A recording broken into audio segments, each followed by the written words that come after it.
Hi, and welcome to the Neoprene Playmat. I'm your host, Matt Piak, and this is Spend My Money Mondays. Essentially, we just take a look at how to best spend my $100 monthly board game budget. So, let's just hop right into it.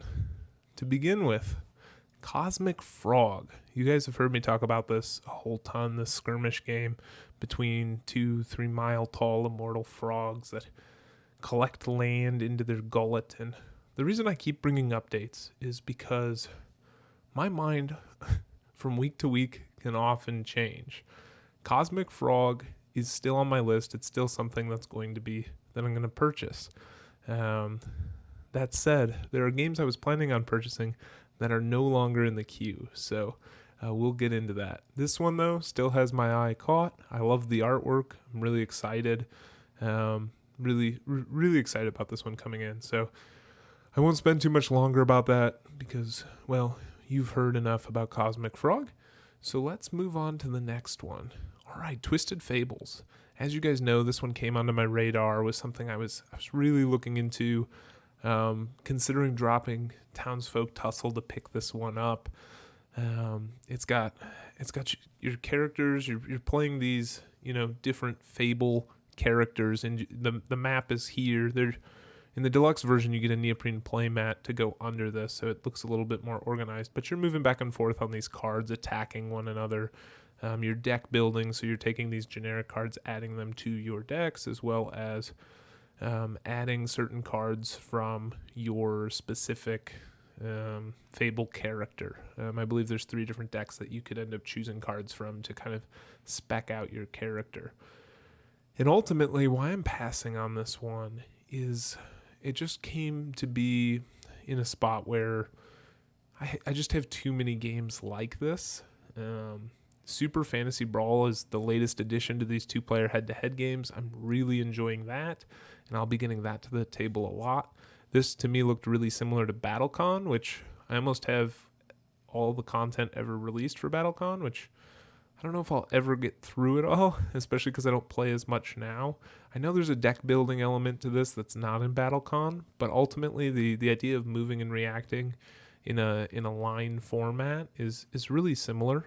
I do like the theme. I like the art, but $75 plus shipping was just, for me, it was too much for a game that I feel like I have a lot of this type of game in my collection. That said, if anybody ever pulls it out, I'll be more than happy to play. Just because I'm happy to play a game doesn't mean it belongs on my shelf, and sometimes you just got to make the hard decision. So Twisted Fables is out for me. Another one, now this might be unexpected, but I'm actually out on Townsfolk Tussle. This I thought was going to be a shoo-in. I thought this was going to be an insta-back, insta-purchase. But in recent time and in recent thinking, I've moved away from it. I love the artwork. I love the theme. I don't think there's going to be many other games that have this theme. I also don't have any boss battlers, and so this was going to fill a genre that my shelf of 200 games doesn't have. And so I was really excited about that. And as I began looking at the mechanics, it still looks like a great game. Don't get me wrong. I don't want you to hear me saying this isn't a great game. But it's between that 2 and 3 hour mark, which is it's just hard for me to get games like this to the table that are that long. And so in the ones, I don't know if it would beat out the ones that do, right? There are certain games in my collection that go 2 to 3 hours that I do like playing. And sure, this one would get playtime. Once it comes in, I'm getting it to the table, but I don't know if it would keep coming out with that playtime. I love the artwork. I love the idea. I love what they're going for. But there's always a but. There's something coming out in January that's going to be a boss battler that I think looks more interesting, more intriguing, and is something that's captivated more of my taste. And that is Primal the Awakening. According to BoardGameGeek, this game takes 60 to 90 minutes to play.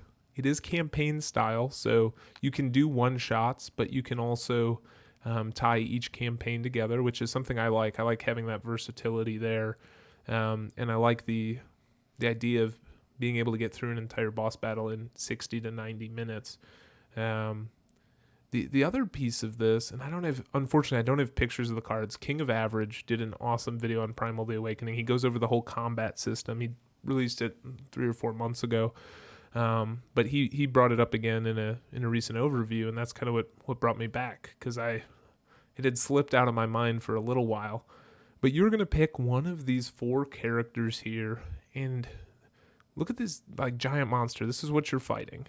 Now, I realize this is definitely more, it's not a generic theme. It definitely has like this Monster Hunter type feel going on, which kind of pulls it out of the normal like Tolkien fantasy type genre, with all the oversized weapons and things. But at the same time, this is a completely card-driven system. There's no dice, which I'm not averse to dice, but anytime you throw a bunch of cards in a game and it's comboing cards, that draws me in.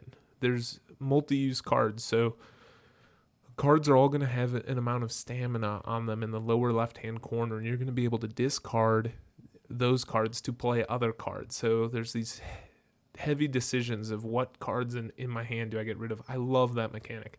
The board is pretty simple. It's almost like there's like these 4 quadrants, and you're going to be moving around trying to get to flank side or to be straight on or to be behind. And you are going to be maneuvering around these different bosses. And then you'll be able to get armor, and you'll be able to upgrade your armor in between bosses. You're going to be able to go to like a forge. Let me see if I can get the picture here. Yeah, you'll go to this forge, and you'll be able to upgrade your armor and upgrade your weaponry and things like that. And so for me, somebody that loves card-driven games, somebody that's looking for a boss battler, somebody that's looking for games with things like multi-use cards that deliver a hefty experience in a low amount of time, this is what's winning it out over Townsfolk Tussle. I love the theme of Townsfolk Tussle, don't get me wrong. I still am almost backing it because of that. But ultimately, when it came down to it, I was like, this boss battler looks like it's mechanically more what I'm into. And the fact that it plays at a quicker rate just excited me more. So Primal The Awakening, it's supposed to be on Kickstarter in January. I hope that's still the case. This is the one that I believe, as of right now, things can always change. Things will always be changing as I go through and see more games and things. But as of right now, this is the boss battler I intend on backing. So I pulled Townsfolk Tussle out of the mix, which still makes me a little bit sad. But once again, as you guys know, I only have so much money. And yes, I'm sitting at $90 and some change right now, just like I was last week. But finding the right thing to use that money on is always difficult. That said, one other game that I've been bringing up a lot is the Spirit Island Jagged Earth. Maybe I shouldn't say bringing it up a lot. I've brought it up a couple times. This is an expansion for Spirit Island. It adds more spirits, which really that's the part I'm interested in. I'm not interested in playing the 6 players. I'm not even that interested in adding additional quest type things. Honestly, in the first game box, I'm not even done with that stuff.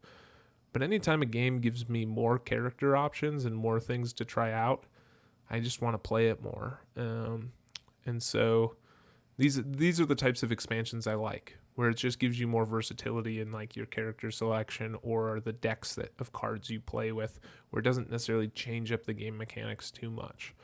And so this is one that my friendly local game store has. They told me they would give me a discount off MSRP to price match Miniature Market. It's one that I want to pull the trigger on, but I'm going to wait. I'm going to be patient. A lot of board game purchasing for me is patience. With my budget, I always have to be waiting and trying to decide. Now, I don't think I'll get a better deal for this great of a game, and I'm hoping it's still going to be there when I do decide to pull the trigger. Looking over it, I mean, it looks amazing. It looks like it adds a lot more. But I honestly haven't gone through a ton of the Spirit Island content that comes in the box. I've played all the spirits, of course, because that's what I do. I get a game like this and I have to play every single one. But I haven't done all of those sideline quests. I lied there. I haven't played all the spirits I have because I have the small box expansion and I have not gone through all of those yet. And so I am deciding to be patient, to wait on this one, to play Spirit Island a little bit more and really see if this is something I want. So now you might be asking yourself, well, you've put Townsfolk Tussle off until January. You've decided you're not doing Twisted Fables. Yes, Cosmic Frogs is still on the books, but it's probably not going to hit the books until November. What are you doing with October's budget? It's October 25th, and you still have $90. You've only spent $10 of your budget. What are you doing? And that's where thought and reflection always comes in. I was looking at my shelves, and I'm kind of in a strange living situation. I kind of have two residencies in a kind of weird way, but so I have shelves here at my house, but then I also work in a residence hall for a university, and so in that residence hall, I have an apartment in there that is, I have most of my board games over there. Both those shelves are filled. I have additional built-in shelves over there that are almost completely maxed out. I have a shelf here that's overflowing with games, and I'm like, I just don't have the room, but I want to keep buying stuff. And there's a lot of stuff that's not getting played on my shelves. And as you can see right now, I'm on BoardGameCo's website, so you might know what that means. I'm looking to do a big trade. And this is why I'm holding my horses on Spirit Island. I'm going to try and do a trade so large that really I can't estimate the shipping on it. I know it's not going to be $90. But that said, I don't want to get into Spirit Island, then do a big trade like this and realize my budget fell short because I just didn't have the money to do the shipping. So I'm going to do this first, see what the shipping comes out to be. It's not an instant calculation, right? I have to get all my games put into boxes, weigh them all, send the dimensions over to BoardGameCo, and then they send me a discounted shipping label through FedEx. And so this is a process to figure out what the exact cost is, but this is a way that I can clear things off of my shelf. Now, if you've never used this website, BoardGameCo, they actually have a great channel. Alex Radcliffe's awesome. But beyond that, they do trades. They sell used games. If you're ever looking for something out of print, this is always where I come first. I check to see if I could get it by trade or see what the cost is. They do the whole, if you spend $100, you get free shipping, all of that stuff. So they don't sponsor this video in any way. Let's be serious. I don't have any sponsors right now, and that's okay. Honestly, I kind of like it that way because that means I don't have anybody influencing me from a financial standpoint as to what I need to do. And so this is a site I use all the time. You may have seen my earlier videos where I did some trades, but that's what I'm going to do today. I'm going to put a trade together. I'm going to show you how to put the trade together. And if you have any questions throughout the process, please just hit me up in the comments below. But let's get into it. So you get to BoardGameCo's website, and then you just hit propose a trade. It's going to come up here. It says enter your Board Game Geek username to initiate the trade. So essentially in Board Game Geek, if you've never used that website, maybe I should do a tutorial on it. If you want a tutorial on BGG, let me know down below. But you can enter all of these different games into your collection. And then from there, you can add games that you want in a trade or you want to buy, things like that. Well, I've marked everything I want in a trade. And so this is going to pull all of that information off of there once I pull this. I put my name in here. So this is my BGG username, Matt Piak. Mostly on the interwebs, you can find me there. That's what I am on Facebook. That's what I am on Twitter. That's where I am, Matt Piak. So I'm going to go here, view games for trade. So this takes a little while to load. It is in beta still.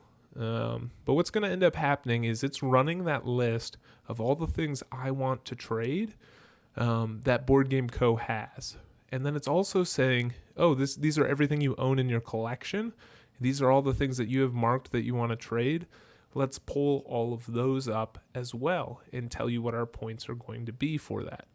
And what you'll notice is the amount of points I get in return is not really equivalent to the amount of points I'm trading for, in the sense of the value of a particular game.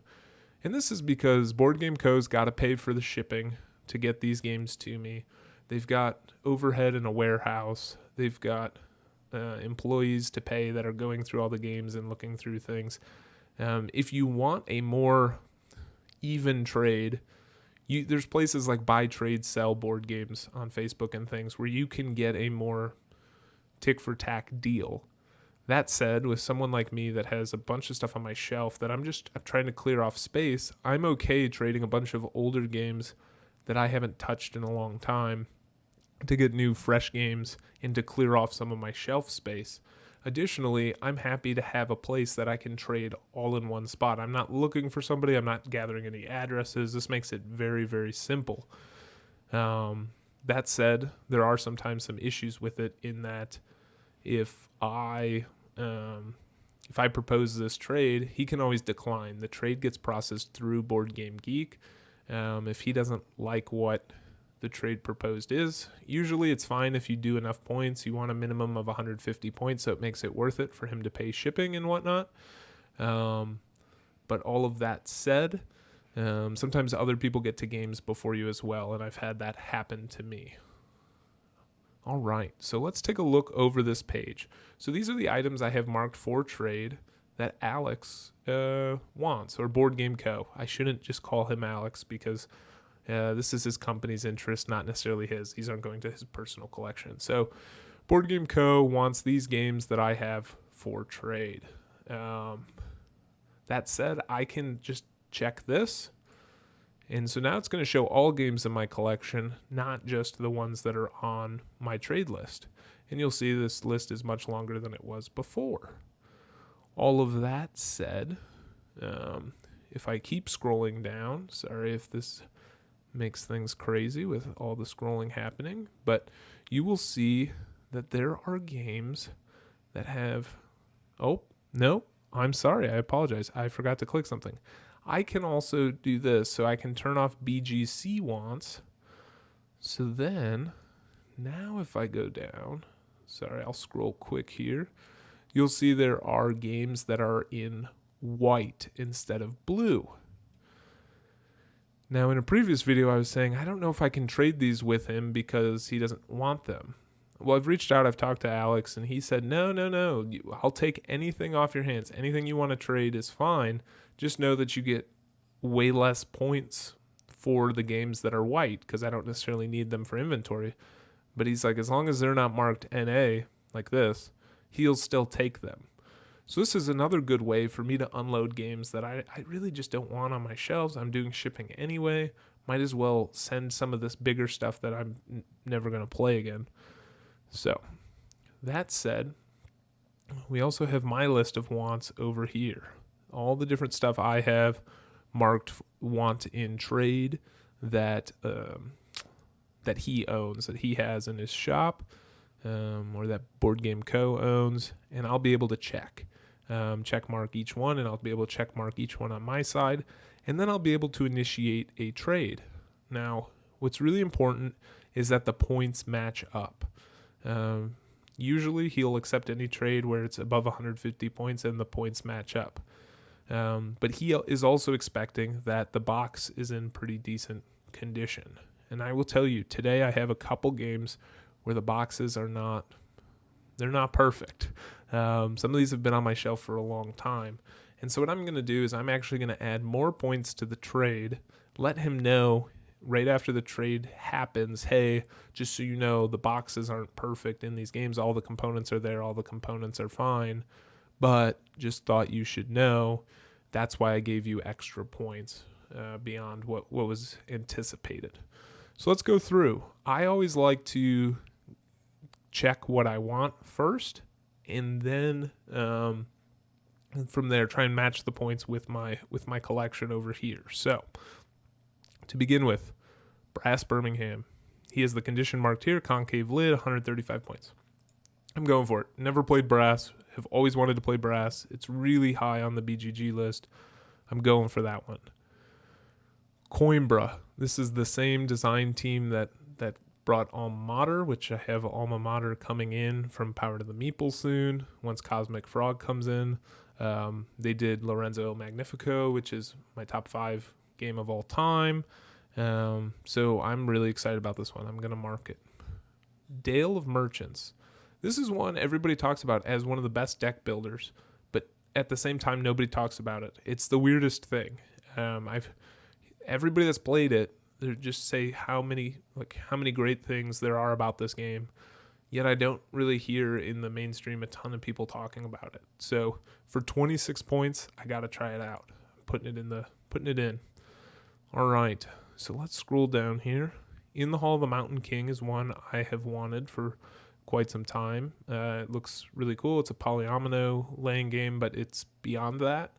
Other than that, I don't know too much about it. I've just heard a lot of good things. I'm going to add it for now. In the Year of the Dragon is something I've wanted. It's a really cutthroat Stefan Feld game, but as you can see, he's got tons of copies. I'm not super worried about it disappearing anytime soon. I think I'll be able to find it. All right, It's a Wonderful World. To me, it's a lighter game, so once we get into this 100-point range, I usually don't want to spend that many points on something that's of lighter weight, that's a little less substantial, because usually I can purchase it for a pretty affordable price. We're talking $30 range, probably $35, $36. So I'm going to pass on that. Last Bastion. This is one I'm still trying to decide if I actually want. It is a streamlined version of Ghost Stories with a medieval theme, which I think is much worse than the original theme, but they changed some of the mechanics around. I like the way you choose characters in it, so it's one that is on my radar. And this one's sleeved, and it's 67 points. Might be something I come back to. I know I'm going to have a lot of points on this, so maybe I'll take a step back for now. Newton, another game I've heard a lot about. Kind of reminded me of like Marco Polo, which I haven't played, but I've read enough about that. It seems super interesting. A lot of people say it's a little bit dry on theme, but most of these Euros are, so that doesn't necessarily bother me a ton. But it's at 102, so I think I've already got a couple 100-point things. I'm going to pass on it for now. All right. Paper Tales Beyond the Gates. So funny story, I got Paper Tales from my brother. I've never played, but I've also been getting into solo gaming recently, and this expansion adds solo play as an option. So I went on to Solo Board Gamers group in Facebook and was just like, hey guys, is it worth it? I haven't really played Paper Tales, but everybody seems to be saying this is a great solo version of the game and whatnot. Is this a must-have? And pretty much everybody universally said, oh man, this makes the game so much better. It opens the game up. And I think that's specifically what Jeremy Howard said, who's really active on there, the guy from Man vs. Meeple. So he's like, oh yeah, you won't regret it. Definitely get it. So this is one. It has no box, but I don't care because I have the base box. I'm just going to toss it in there anyway. So that's definitely one I want in this trade. Now, Raiders of the North Sea. This is one I definitely want. I really enjoy this. That said, I am realizing I forgot to mark all of the expansions as for trade. So even if he does have them, they're not here. I personally would never play Raiders, the base game, by itself, but with all the expansions, it's really good. I've talked about this before. I think this was a game that was fully designed, and for packaging and accessibility standpoint, they broke it all down and made it into separate modules. I really wish they didn't do that. I wish it was all in one box. If it was, I would have it already, but that's kind of been my hesitation, so I am going to pass on that one. Shadowrun Crossfire, as you can see, there's a whole bunch of copies of this, so I'm not worried about hopping on it right away. Trismegistus, The Ultimate Formula. This is a game about alchemy from the same design team from Coimbra and Lorenzo Magnifico and Alma Mater, the ones I've been talking about. It's 88 points. From what I've heard, it's super heavy. The theme is interesting, but I don't know. It's one of those... It just looks less accessible than things like Lorenzo and Coimbra. And so that's made me a little bit hesitant about it. I think I am going to pass on it today. Then we get down to Trois. Trois, it's dice drafting. A lot of people have this as their favorite game of all time. It looks intriguing. The artwork is not necessarily something I'm a huge fan of. It's fine, but for whatever reason, this has been on my wish list, want in trade list forever, and I haven't pulled the trigger. I think that's going to stay the case. And then lastly, Undaunted Normandy. Once again, this is one I really want, but I have noticed a pretty steady decline in the point values. It was 90 a couple weeks back, then it dropped to the 80s, and now it's in the 70s. So I think there's a lot of these in circulation right now. So I'm just going to hold out on it a little bit longer. It's only a $30 game too, so it seems like a lot of points there and it was in high demand, and it looks like a great game. So I'm just going to wait it out, see if I can get it for less points later. But I think that gives me a pretty good idea of what I have here. So let's look at this. So we're at 419 points. That's a lot of points. And there's ways to get there quicker and ways to get there slower. The more I put in there, the more I'm going to have to pay for shipping. So a lot of times it's about finding the games I'm willing to part with that come in small boxes that are worth a lot of points. So Jaipur, great 2-player game. Enjoyed it. Played a lot with Heather. We haven't played it in probably 2 years. I'm cool with trading that. All right, scrolling down. Mystery Express. Now this is one I was telling you that I have some that the boxes are just pretty damaged. This was one of the first games I got when I got into the hobby. The box has seen better days. It is in rough shape. The insert is kind of busted up, but the overall components are in great shape. So I'm going to go here, check this, and I'm going to value it. I'm going to say I'll probably put it around 47 points. I'll take 10 points off for just the condition of the box. It's not in great shape. So then we come down. Terra Mystica is one that I keep wondering if I should trade. It doesn't make it to the table that often anymore. I've played a ton of it. It's a very good game. Maybe I'll come back to it. Nexus Ops. I'm going to throw this in here. I don't really play this one that much, even though you see the box cover up on the top there. It was actually one I traded, or I sold to my brother a while back. Then he gave back to me and he said, go trade this on your channel. And so I said, okay, I can do that. Box is a little damaged, but so I'll count this as 30 points and we'll go from there. All right. So that means I should be about 15 points over what he is at currently. Based on my own evaluations, I just want to be fair when I make these trades, and I want him to feel comfortable knowing he's dealing with somebody that's honest. 5 Tribes, currently at 66 points, which I think is a good value for the game. It's one that is really best played at 2 players. Heather and I had played a lot of this. She really enjoys it. That said, it's one of those that's just a little bit on the longer side where she doesn't necessarily want to get into it all the time.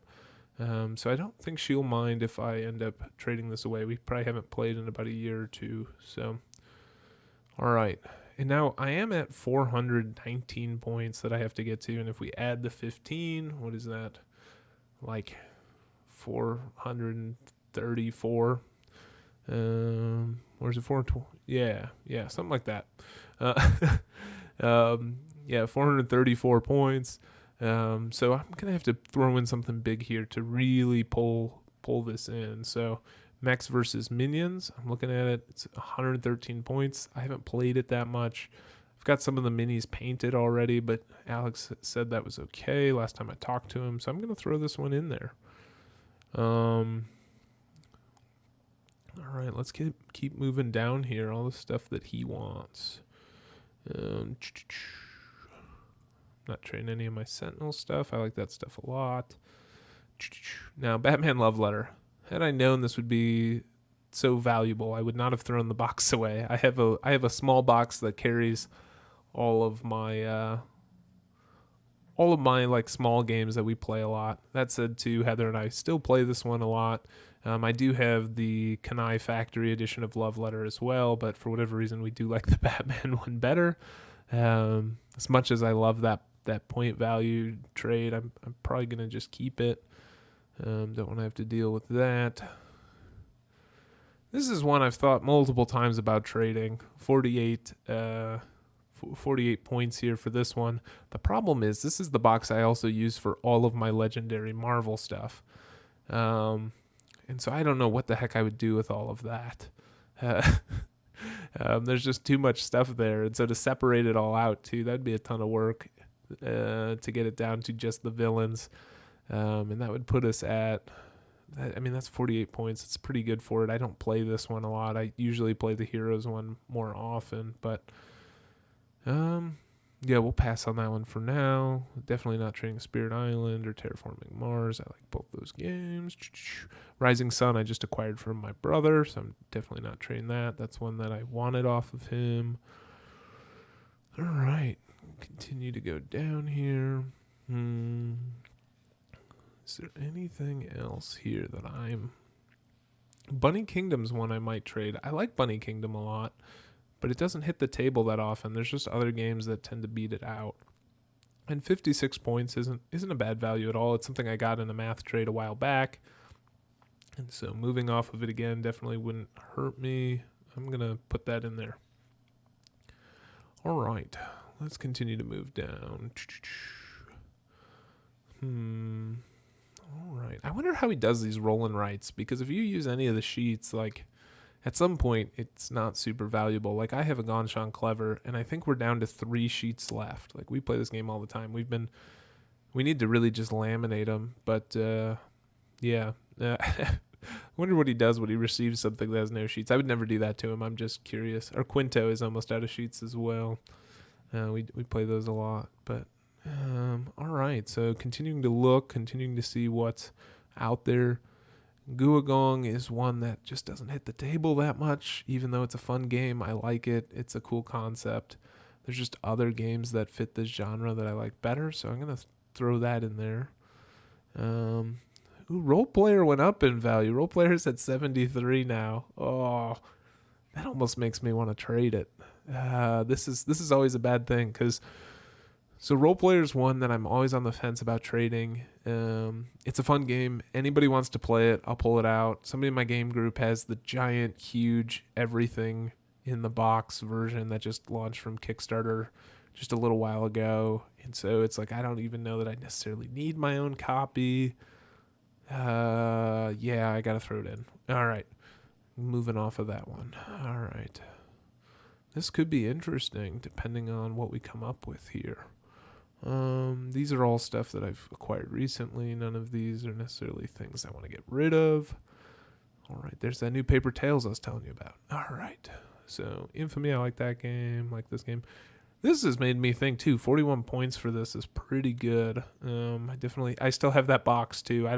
I use it for extra board game components because it's got those little foam wedges in it. So I throw like extra sleeves that I have and other just random board game stuff, dice and things like that aren't being used. I throw it all in there, and anytime I need something, I open that box. So I still have the box. So I know he takes stuff without the box, but I feel weird trading stuff without a box. So that is one I could do, but I'd have to go through and make sure I grab the right stuff out because it's all mixed in. Maybe another time. I'm going to keep coming down. Let's see here. Okay. All this stuff is worth nothing. This is more where I'm just looking for things to get rid of.